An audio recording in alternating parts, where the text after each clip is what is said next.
جبوی ڕۆناهی خستنەکە بهتر لەسەر عێریشێن پێگەکە لە سەر هەرێما کوردستانیان گوڵ دژی هەرێما کوردستانی کوتەبایە سێکتەرێن ژیانێت گرێ و تایبەتی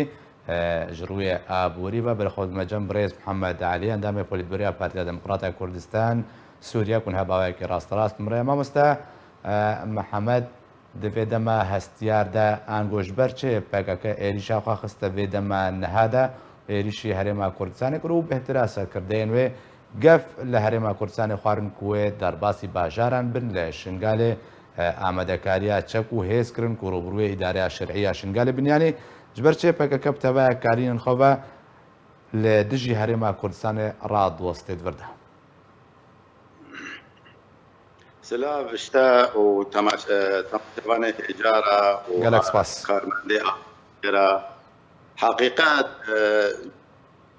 لازم أن فكرن ديروكا بقار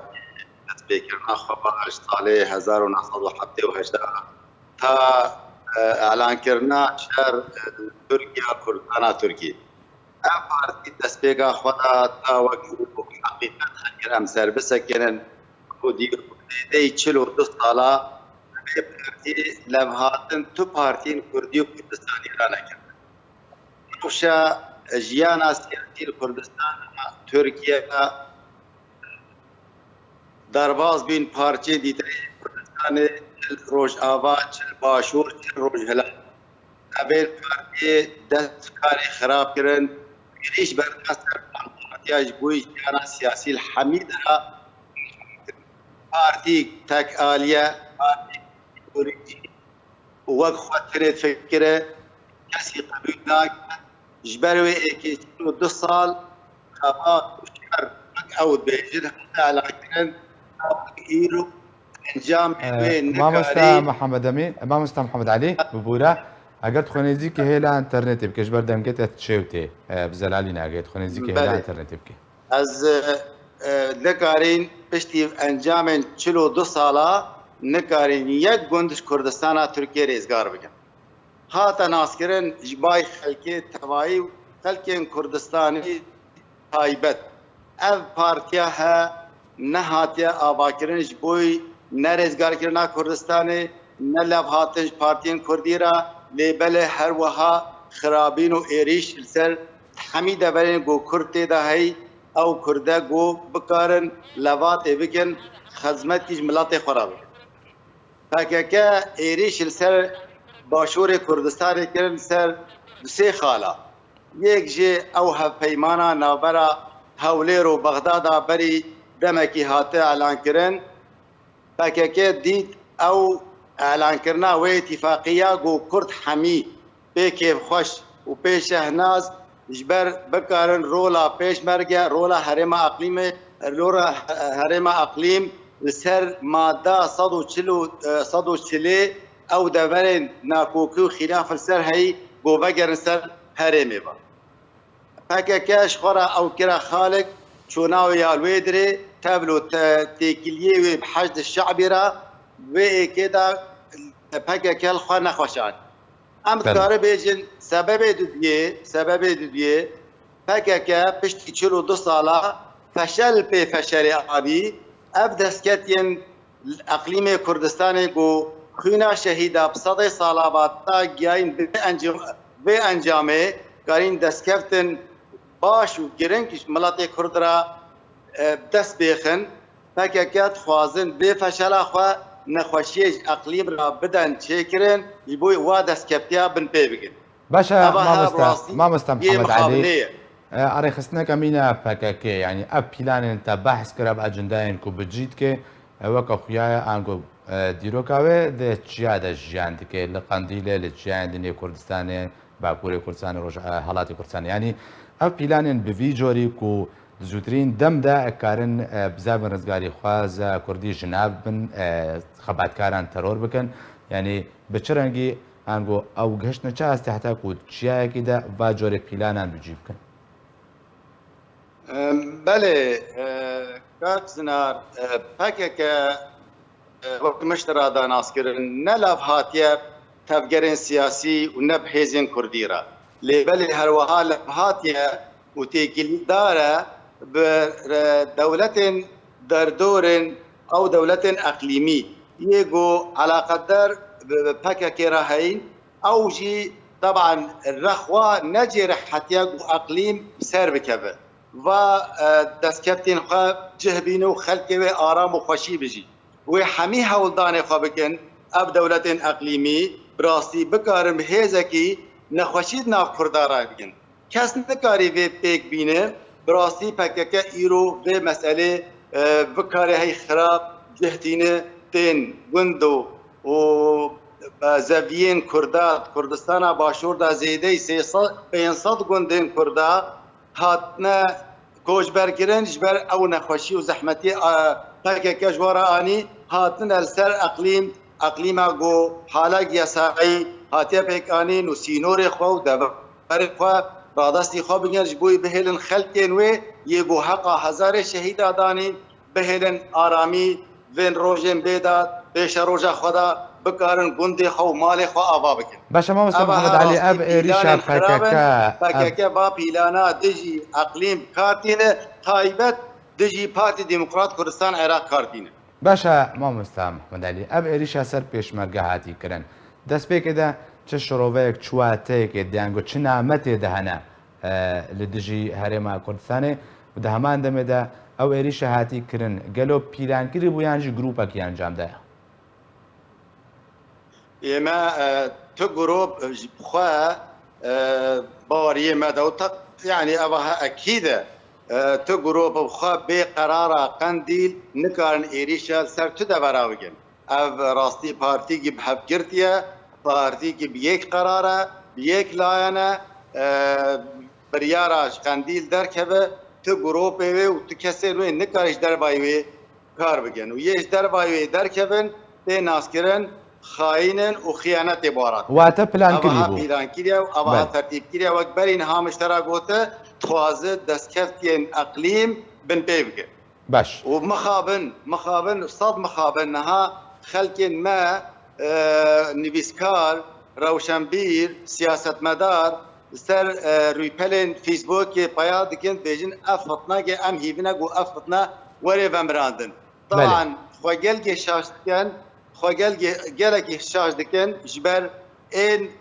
ظلمه وتعدايه دكه وإت زبيه خلقي بندسي خودكن وإيه براوانيا خودكن هر جات خن يك خالدا أوها جنباري کی مزنه لسر در حق اقلیم کردستان دا باشا بيويست أنا ما مسامحت محمد علي أو كسيم كنت بيجي لسر فيسبوك بلاف دكن كونا بشر براكوجي وهر دو آديان عليكو برافانيت كي وعليكو إيريشت كي بنحقي تخنا يك خاندا بيويست أو تجورة هالويست بقرنا بر تشج نها كورد پروران تي خواستن كو بدنا خويا كرم زي بقر ما برسا خويا بريبه دماكو پاكاكا إيريشي سر پێشمەرگات کە نایواتەیەک و شەڕێ براکوژی ڕادێک هێنیان گوت خوازێ دەست پێ بکەێ بلى شخوا برسيارة عول مسألة فيسبوكيا وهيزن سياسي اشتوايتين خواستن حمياتين خواستن سرانسري كردستاني هر نويسكارك هر بارتيزانك هر كرد پرورك دنگي خوا بگينه في نرازبين خوا بده خيا كرن بأفكارك خرابة دست درجائي سر ملك و سامان الخلقي سر حكومت قياسائي هات آبا كرن دست درجائي سرته كرن أبا هبتو شوية ناي قبيل كرن دواري كردواريه دا دواري كرداياتي دا پروژا نتوي دا اب مسالها اب ايريش و اب كاري هي خراب ناي قبيل كرن يادو ديال سر مسألة چل لازمه بكرن لازمه تخواستن جبان پارتيا دنگي قابلن بكن تايبت پارتين كردستان باشور دا تايبت جبر برپرسن بر آواکرنا اقلیم دا بر پرسنت بر حکومت هرم دا شریک برلماننا شریک حکومتنا تف دا جبر یک الحمی دورین کردستان سر سینور کردستان باشور اف گندن کردا ایریش سر هاتنا کرن و گندی واجوات صادر جبر ایکیتی خواستن خورتایی بیک هلوست بیک دنگ پیشیا به خرابینه دا بسکنه و ابها کاری خراب باشا مامۆستا محەممەد علی پایکەکە پشتێک و ئەو ئێریش ئەنجام دا ڕاگەهاند کو خوازێ ئەنگۆ داخواز هەرێم کردبوو و گفتوگۆی دانوستاندنێک گەلکێ و سەر مێزە دانوستاندنە ڕوونێ پرسیار دووەردە ئالیەکی و خەباتاوی باکووری کوردستانە نە هەرێما کوردستانی خب بچ مافەکی خۆدان زەوی خۆدانە ئەرد زانانی حتودا خوازە دانوستان ناتکیانی چ خوازە هەرێما کوردستانی خوازێ باژارە پێرەدا بەشکێ بۆ نمونە شخوا شاشتیا مەزن و خەرەتیا مەزن ئەوە دەستپێکێ دامایشە دەبێکرد لو پەکێکە دامەزراندناوێت کوردستانە تورکیا وەگو خەلکێن کوردی و کوردستانی تەوایە دوێ دەمێدا دەستخۆشی و پێشگیری ژوارا کرد ئیرۆ شخاکە خۆ دەرکەتنە ساها خۆیە ستەرەکی دەرکەتنە جێ خۆ دەرکەتنە هاتنە خۆل کوردستانی گرتنە خۆل ئەقلیم گرتنە ئەو ژی وەگو هاتنەوە نەتکارین حتا کارین یا نەکارین لێ ئیرۆ هەرێما کوردستانی لازمە وەک میێوانداری بێ قبولکردن وەک میێوانە بێن قبولکردن ئەو میێوان نەشریکێ ئەقلیمن گۆ گفتوگۆ بوارە بگەن کامێچەوە تەرتیب بگن مەسەلە خاکە ئەقلیم ئەو نەژ مافێوانە بێ گفتوگۆی سەر خاکە ئەقلیمی کوردستانی یا گۆ حالەک یاسایی ئەو دەسەلاتدارن ئەقلیم دەسەلاتدارە حیمایەتەوە ئارامیهای دەستی ئەقلیم دایە گفتوگۆیە سەر خاکە ئەقلیمی کوردستانی نەش حەقی تو هێزیێن کوردستانینە وەرە گفتوگۆی گەلوا بگەن گفتوگۆ تێگرن سەر پرۆژانەتەوی هەر پارتی هەر هێزی ساحا خۆدا جهێ خۆ چل کوردستانە باکۆر چل کوردستانە ڕۆژئاوا چل ڕۆژهەلات گفتوگۆ تێگرن سەر پرۆژانەتەوی سەر چاوا پشتگیری و پشتەوانی هەر پارچەی ئاریکاریە و پشتگیریە پارچە دیتر بکەن نەتێ گفتوگۆکردن کە ئەم هاتنە لێ درێ وەگو خۆ ببینن شریکێ بێ خاکێ و خاکە گۆ هەزارێ شەهیدا خویناوە سەر بێ خاکێ هاتڕژاندن ئەوە هاتشتێک نایە قبولکردن و گفتوگۆ سەر بێ نایەکرد باشە مامۆستا محەممەد علی پەیوەندیە دانوستاندن کوردی کوردی بە سیاستا پەکەکەیان هاکو تێ ئەنجامدانان گوبجیکردن سەر عردێ پەیوەندیای پێرە هەیە حتا چرادێکی دانوستاندن کوردی کوردی ئەم بژان ڕێ لە پەکەکەی تەنکردە ڕۆژاوای کوردستان لەگەڵ و گەهشتێوێ ئاستی تابلو سوالاتە ڕاستی زەلالی نەگیا من لێ ئەستێ گەشتم پرسیارم مامۆستا محەممەد علی پرسیارم پەیوەندیە دانوستاندنێن کوردی کوردی هەیە بێ سیاستا پەکەکەیە کول باشووری کوردستانی نەها بجی دەبێ پەیوەندیان پێک بە هەیە حتا چرادێکێ دانوستاندن کوردی کوردی ڕێ لە پەکەکە تەنکردە ڕۆژاوای کوردستانی بەێ ئەو دانوستاندن بەردەوام من تاوەک ئیرۆ وێ بەردەوام بژی ئالیە مەوە وەگو ئەنە کەسێ وێ بەردەوام برد ئەو ناکوکێ ئەو خاڵە سەر پەکەکە هەبوون و نەبوونا وێت کوردستانە ڕۆژئاوادا بەرێ ئەنە کەسێ دایە ناسکردن ئەنۆ ئەv کوردستانە ڕۆژئاوا یە خەلکێن کوردستانە ڕۆژئاوانە دانوستاندن بێ خەلکێن ڕۆژئاوا ئەو دانوستان سەر بگن ئەو لەب هاتن لێ سەر بگن ئەv کەسێن دیترێش دەروا هاتن وەگو پەکەکە وەگو